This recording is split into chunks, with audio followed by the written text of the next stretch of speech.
Nous sommes le lundi 24 novembre. Voici à la une.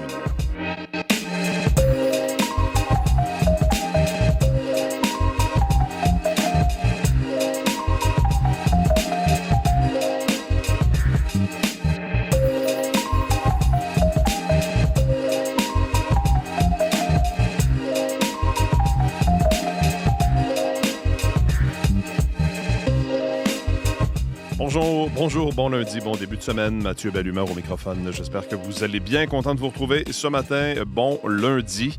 J'espère que vous avez passé une belle fin de semaine. Alors aujourd'hui, on va commencer la semaine comme on l'a terminé la semaine dernière, c'est-à-dire en revenant sur ce qui secoue le Parti libéral du Québec. Hier, il y a eu une sortie de Marois Risky.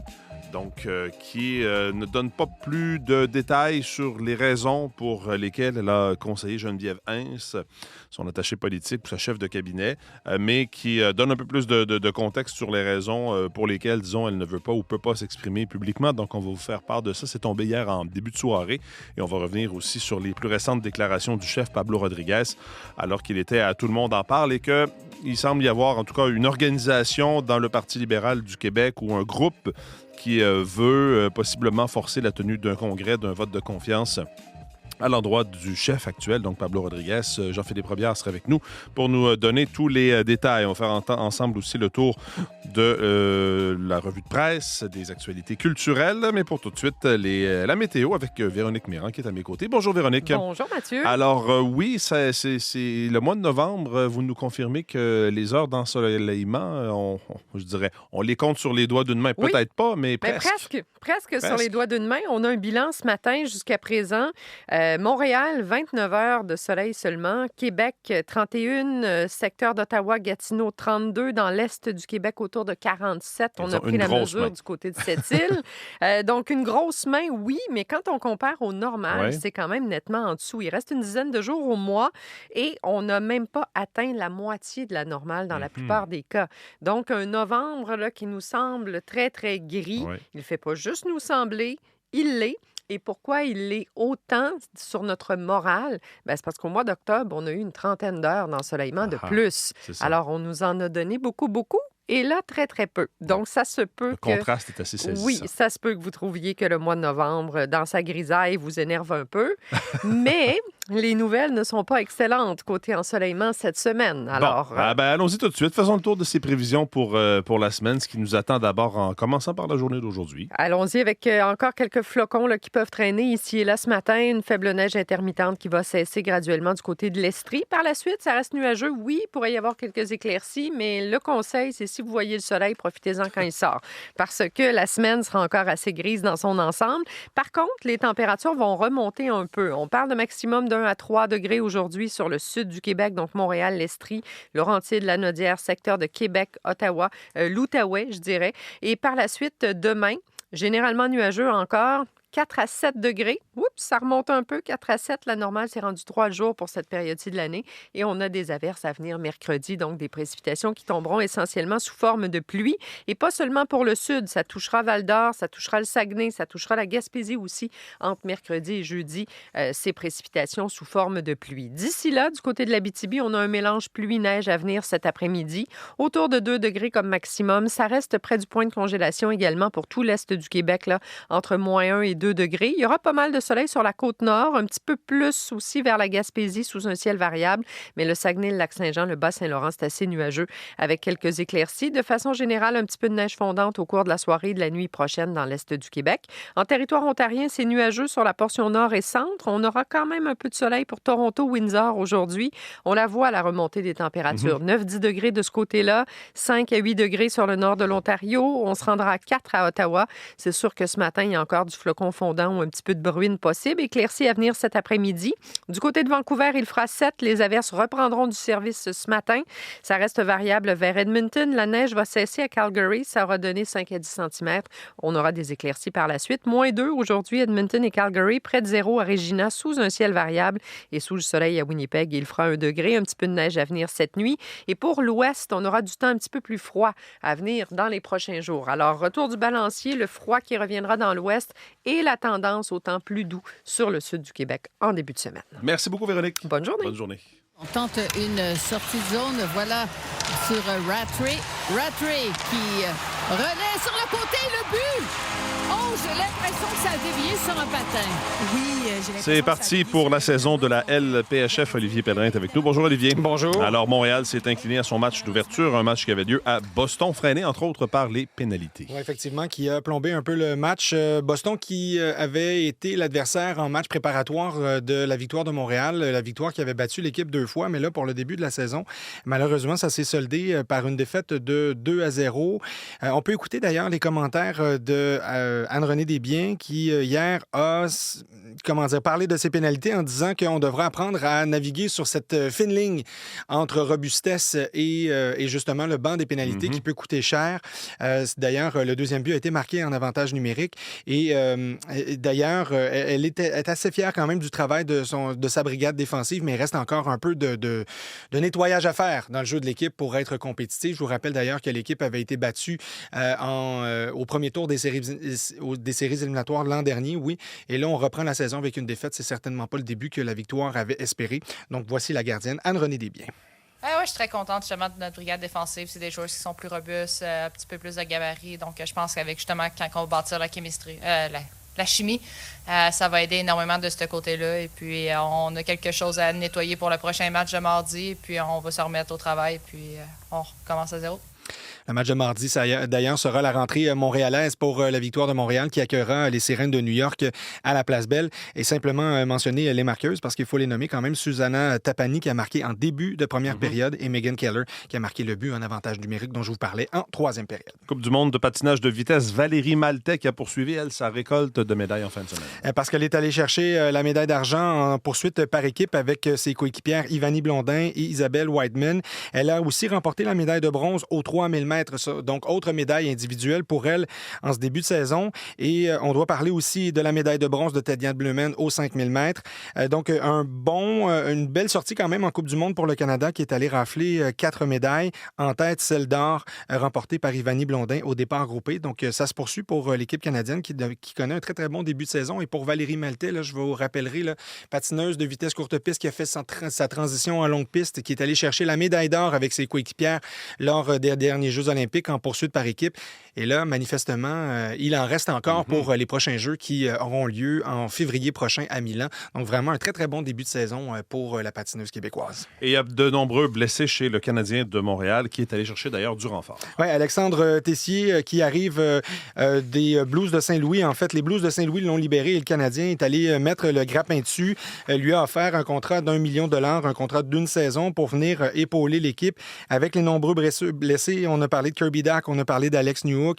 Il y a Jake Evans aussi qui a vu des étoiles lorsqu'il a été mis en échec par Tom Wilson contre les Capitals de Washington. Donc, ça commence à en faire plusieurs là, qui sont sur la touche. Patrick Laine aussi peut être mentionné. Donc, c'est pourquoi on est allé chercher un peu d'aide à l'attaque pour peut-être combler certains vides qui sont laissés avec cette infirmerie qui gonfle à vue d'œil. Et c'est une vilaine séquence qui a été freinée cette fin de semaine quand même par cette belle victoire contre les Maple Leafs de Toronto. Mais cette semaine, là, le Canadien sera dans l'Ouest avec trois adversaires de taille, dont le Mammouth de l'Utah mercredi. Donc, il y aura quand même là, de bons duels et c'est probablement pour s'offrir quelques polices d'assurance. Peut-être qu'on n'a pas vu les solutions du côté de Laval ou peut-être qu'on ne voulait pas décimer complètement l'équipe de Laval. Donc, c'est pourquoi probablement on est allé faire cette acquisition hier. Donc, un nouveau nom qu'on devra apprendre à connaître, Alexandre Tessier, qui s'amène avec le Canadien de Montréal. Merci, Olivier. Un plaisir. Bonne journée. Au revoir.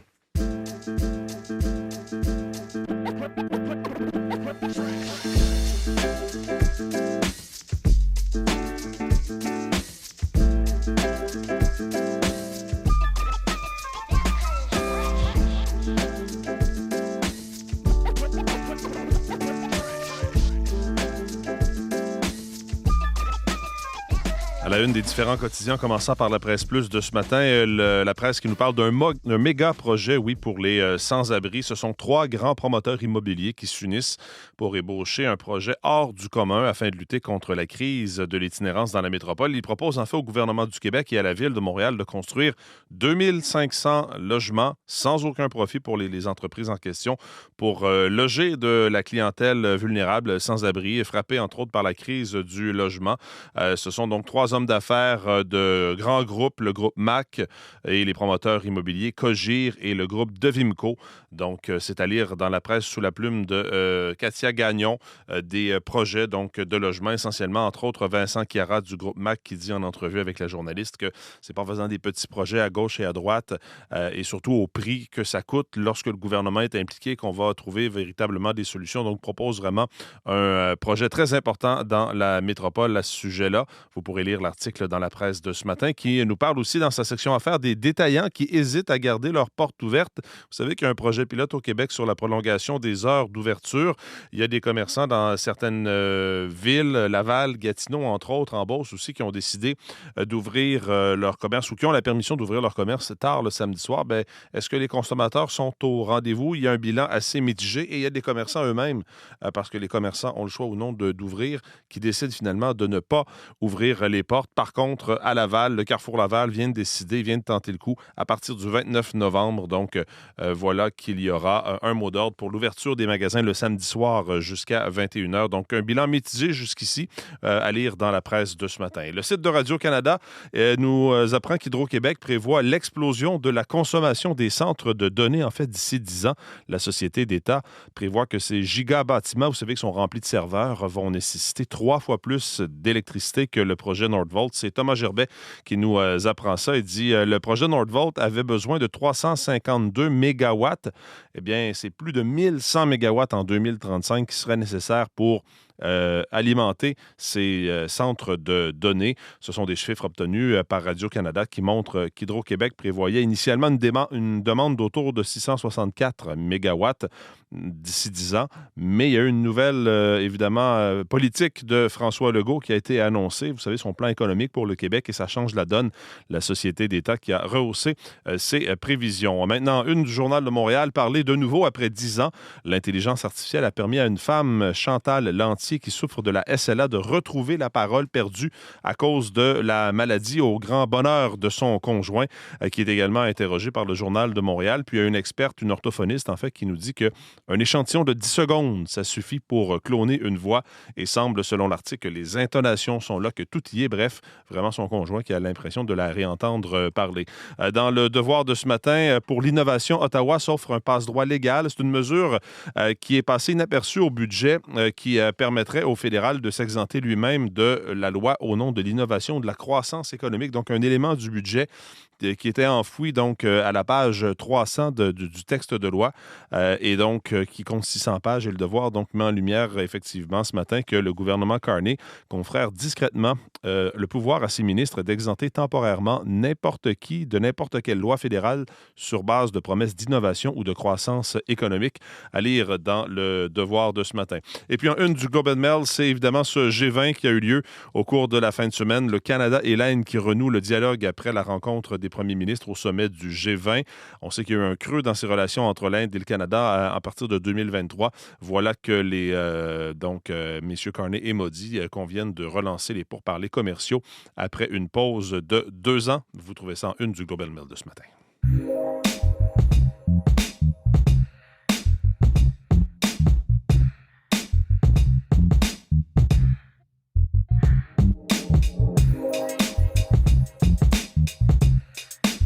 Je le disais au début de l'émission, on commence la semaine comme elle s'est terminée en parlant de cette crise qui secoue le Parti libéral du Québec. Mon collègue Jean-Philippe Robillard est en studio. Bonjour Jean-Philippe. Bonjour Mathieu. Alors Marois Risky qui a brisé le silence hier, elle a publié une déclaration sur les réseaux sociaux.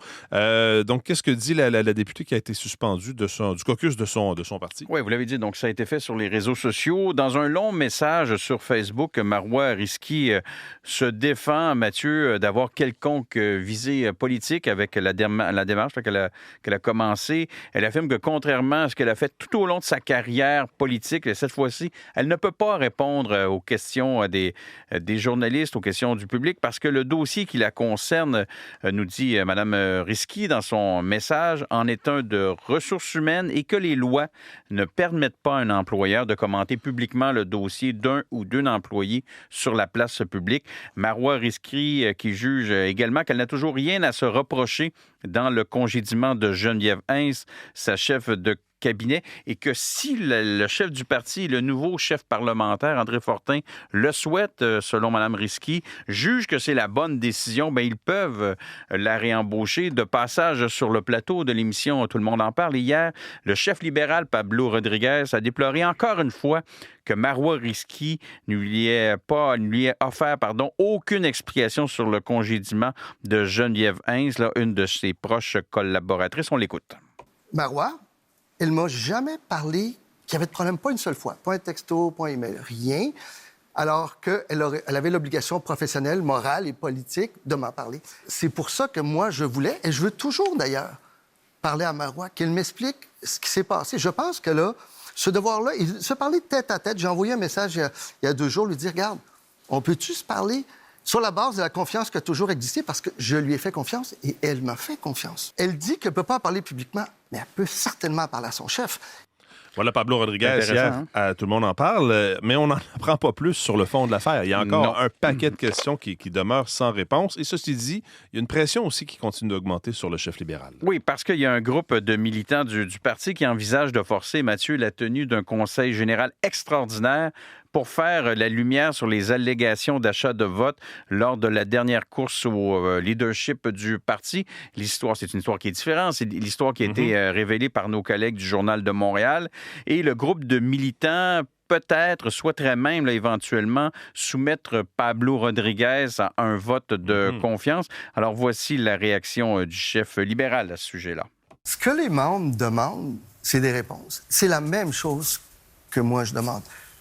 Je n'aime pas que mon parti soit sali. On parle du Parti libéral du Québec et le Québec a besoin du Parti libéral du Québec.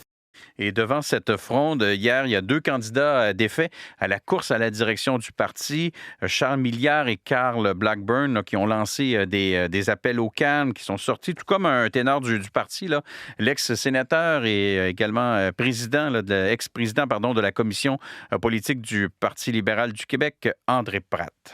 Mon impression, c'est que c'est un très petit groupe de personnes. Une telle initiative ne ferait que faire durer la crise encore plus longtemps parce que nécessairement les militants seraient occupés à préparer cette rencontre d'un conseil général spécial. Alors voilà, Mathieu.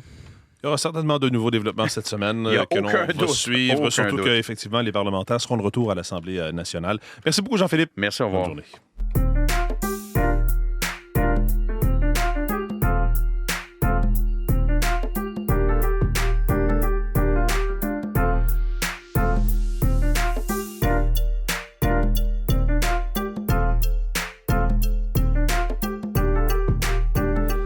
Parlons maintenant des actualités culturelles. Vous avez peut-être entendu parler de ça, qu'on a appris le décès en fin de semaine de Madeleine Poulain, journaliste qui a été journaliste à Radio-Canada. Elle est décédée samedi à l'âge de 87 ans. Grand héritage, elle qui a fait une carrière pendant plus de 30 ans, qui a ouvert, et c'est ce que disaient hier plusieurs de nos collègues, les portes à bien des femmes en journalisme, qui a été longtemps évidemment un milieu d'hommes. Samy Robéen est avec nous. Bonjour Samy. Bonjour Alors, Mathieu. oui, on peut parler d'un titre de pionnière pour décrire Madeleine Poulain. Ben oui, comme vous l'avez dit, quand on regarde son parcours, on réalise à quel point elle a ouvert la voie aux femmes dans un milieu largement dominé par les hommes à l'époque. Madeleine Poulain, elle a été la première femme au Canada à être nommée correspondante parlementaire à Ottawa. Et ça ne s'arrête pas là, elle a aussi été la première femme nommée correspondante à Paris. Des collègues comme l'ex-reporter Alexandra Tchatska, qu'on entend souvent d'ailleurs ici à l'émission, ils l'ont clairement identifiée comme un modèle. On peut l'écouter. Moi, jeune journaliste, je la regardais. Déjà, elle était à Paris. Et quand j'ai commencé au début des années 80, j'ai trouvé ça absolument extraordinaire. Quand elle allait dans les zones de guerre, je me disais, mais c'est exactement ça que je veux faire. Et puis, j'ai eu la chance de le faire. Plusieurs autres ont suivi. Aujourd'hui, ce n'est plus rare. Heureusement, on voit beaucoup de femmes. Oui, donc il y a plusieurs qui s'entendent pour dire que c'était aussi une journaliste d'une très, très grande rigueur. Oui, et courageuse aussi. Elle est souvent décrite comme une journaliste qui n'avait peur de rien sur le terrain. Elle a notamment été reporter en zone de guerre au Liban durant la guerre civile, où elle a travaillé sous les bombes à Beyrouth. Elle a aussi couvert le retrait de l'Union soviétique en Afghanistan, où, dit-on, elle a même failli laisser sa peau. Et vous parliez de rigueur, Mathieu. Écoutons à ce sujet notre collègue animatrice de 24/60, Anne-Marie Dussault, qui a côtoyé Madeleine Poulin.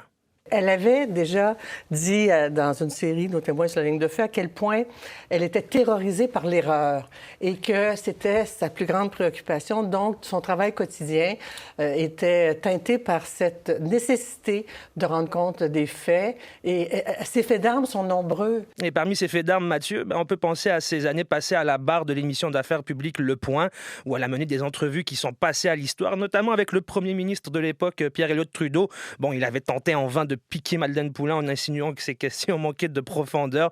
Mais fidèle à son professionnalisme, elle ne s'était pas laissée faire. Elle était connue d'ailleurs pour ça, comme en témoigne l'ex-directeur général de l'information de Radio-Canada, Alain Saulnier.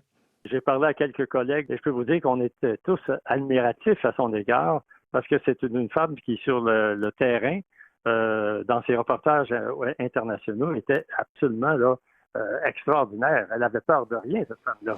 Alors, en 2015, la Fédération professionnelle des journalistes du Québec lui a décerné le prix Judith Jasmin Hommage. Elle a d'ailleurs confié ce jour-là qu'elle aurait tellement aimé travailler avec les outils d'aujourd'hui, Internet et tout ça. Et elle était en face avec son époque, Mathieu. Elle a notamment déploré les travers du flot continu d'informations à l'heure des fausses nouvelles. Oui, parce qu'effectivement, le web a amené une facilité d'accès à l'information, une rapidité également. On peut savoir très rapidement ce qui se passe à l'autre bout du monde, mais ça vient aussi avec son lot de fausses nouvelles. Et il y a un revers à cette médaille-là. Parfait. Parlons d'un autre événement qui a marqué la scène culturelle au Québec en fin de semaine. L'auteur-compositeur-interprète André Dédé-Fortin, chanteur évidemment, membre fondateur des Colocs, qui a été reconnu comme personnage historique par le gouvernement Legault. Oui, à cette occasion, la municipalité de Normandin, où il a grandi, et la Société nationale des Québécoises et des Québécois du Saguenay-Lac-Saint-Jean ont inauguré une sculpture en l'honneur du chanteur. L'homme qui a façonné la sculpture s'appelle Roger Langevin. Alors, il a choisi de faire poser le pied de Dédé Fortin sur un panier d'épicerie renversé pour montrer en gros le ressentiment du chanteur envers la surconsommation. On se souviendra d'ailleurs de la chanson La rue principale qui en parlait très bien. Et fait à noter, Dédé est seulement le 5e chanteur québécois à être reconnu personnage patrimonial historique après Gilles Vigneault, Félix Leclerc, La Bolduc et Emma Albani. Merci beaucoup, Samy. Merci, Mathieu. Bonne journée. Voilà pour cette édition de À la Une. On va surveiller, entre autres choses, aujourd'hui, il y aura une annonce de la ministre fédérale de la Santé, Marjorie Michel, portant sur le régime canadien de soins dentaires, fonds d'accès à la santé bucco-dentaire. Donc, c'est entre autres un élément, une conférence de presse qu'on va surveiller. Il y aura aussi la chef de l'opposition à la Ville de Montréal qui va faire une mêlée de presse pour dévoiler son cabinet fantôme, lancer les travaux de l'opposition officielle à l'Hôtel de Ville. Donc, ça fait partie des éléments que l'on va surveiller aujourd'hui. Et bien sûr, il y aura probablement des développements dans cette crise au Parti libéral du Québec dont on parle depuis la semaine dernière. Voilà pour cette émission. Je vous rappelle que si vous voulez nous écouter en rattrapage, eh bien, l'émission est disponible en tout temps sur l'application audio. Vous pouvez aussi nous écrire, si vous le voulez, par la bulle de conversation sur l'application audio. Sinon, à la une, @radio-canada.ca pour nous joindre. Voilà, vos équipes du matin vont prendre le relais dans les prochaines secondes. Je vous retrouve dans les radiojournaux. Bon lundi, bon début de semaine.